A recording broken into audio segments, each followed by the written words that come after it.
It's the weekend before Christmas, and I've got one more little video to bring to you. I was supposed to be working on my footstool, but I was at a customer's house the other day finishing up a small project, and he said, "Dave, I've got a chair and it's got a broken leg on it. Can you take a look at it?" And I said, "Sure, I'd love to take a look at it." So I've got this upholstered, oversized chair, overstuffed chair. The thing is huge. It's probably a little small for a love seat, but too big for a chair. And so we're going to take it apart and see what it looks like underneath all the... Here's a pull-away view of it. You can see the darn thing's about 48 inches wide. I guess that might be a love seat. Wouldn't be a love seat for me, though. But anyway, so what we're going to do is we're going to flip it over and see what lies underneath it. Nice little skirt on it.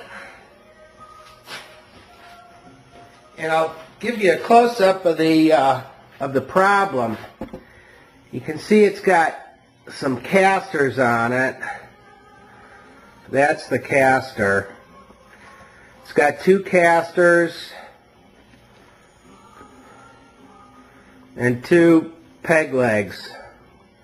Now he was telling me that he had this piece custom made to match another piece of furniture they got. I'm curious to see what it looks like inside, especially after seeing this.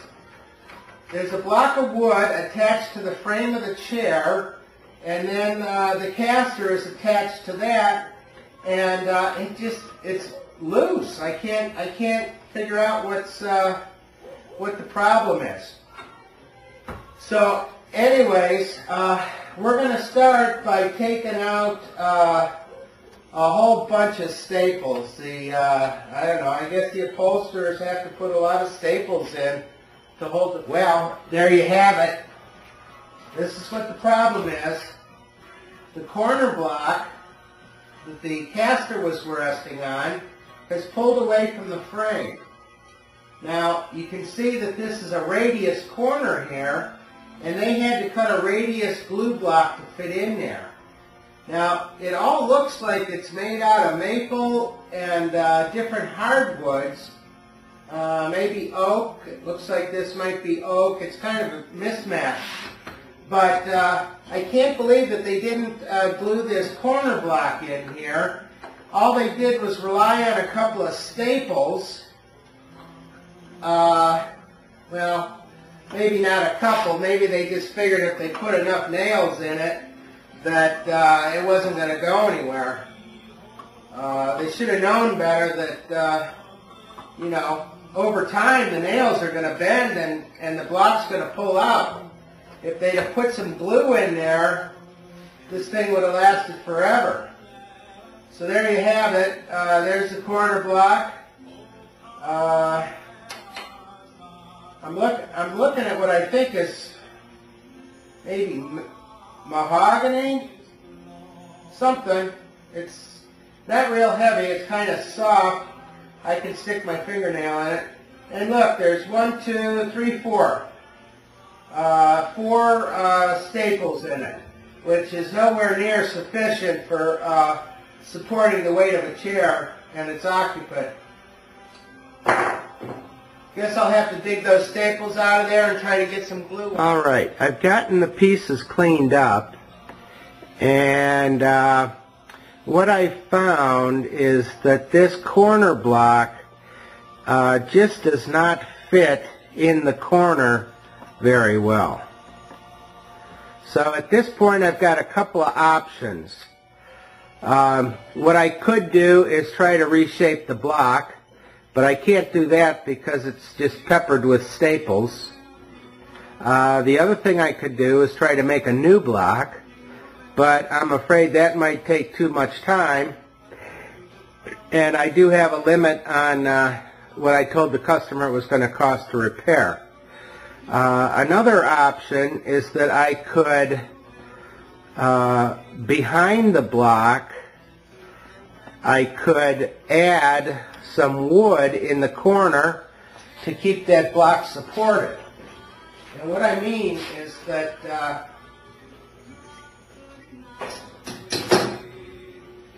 back behind the block here is another frame.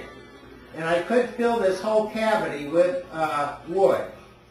And then add a block back on top of everything once I'm done, so that the caster height matches the legs in the back of the piece of furniture. So what I think I'm going to do is I'm going to go ahead and I'm going to probably put a piece of wood back here, put this piece back on, and then I'm going to cut a piece of plywood that will fit the corner, and then the caster will sit on that plywood. So instead of relying on this corner block to support the leg, the plywood corner will actually support that. Well, we're back. I made a block to fit the inside radius, and it's going to go in here like this. I think I can get some screws in here, and between the glue and the screws I should be able to provide a nice solid mount for that caster. So I'm going to go ahead and glue that in. Alright, you can see I got my corner block in there, my added corner block.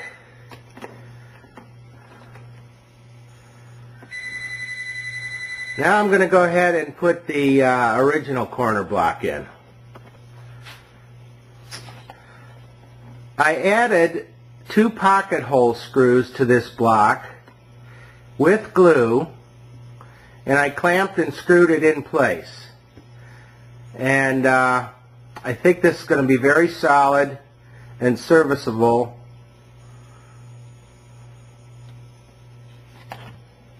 Alright, we got that side done, and I guess we might as well do the other side. So let's get those staples out. Alright, here's the other side, and as you probably imagined, it was going to be the same thing. This side, the staples just haven't worked themselves loose as much as they did on the other side.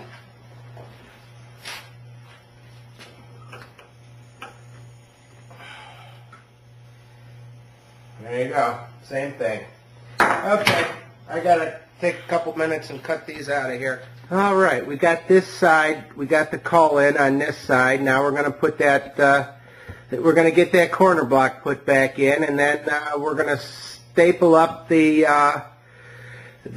black material on the underside. And there's the corner block. And you can see that it's amazing that it lasted as long as it did with that gap in there and just a couple of staples. I'm surprised it didn't break a lot sooner. I think this piece of furniture was made somewhere around 2001, 2002, something like that. Copious amounts of glue to hold everything together. Okay.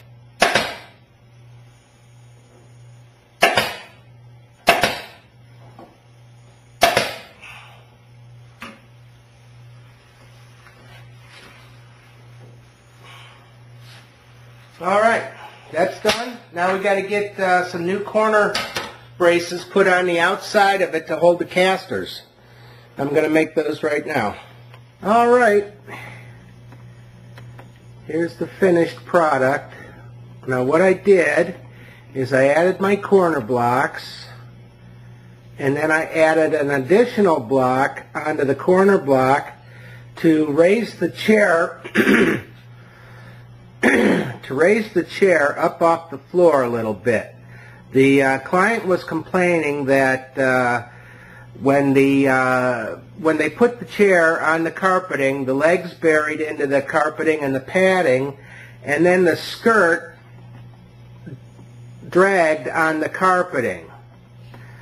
So I had to add a 3/4 inch block on top of the corner blocks, because I also added a corner block under the rear legs. So I raised the height of the chair 3/4 of an inch, even though I put 2 blocks on the front, because the caster is a 2 1/4 inch caster, and the leg is a 3 inch leg. So that concludes this project.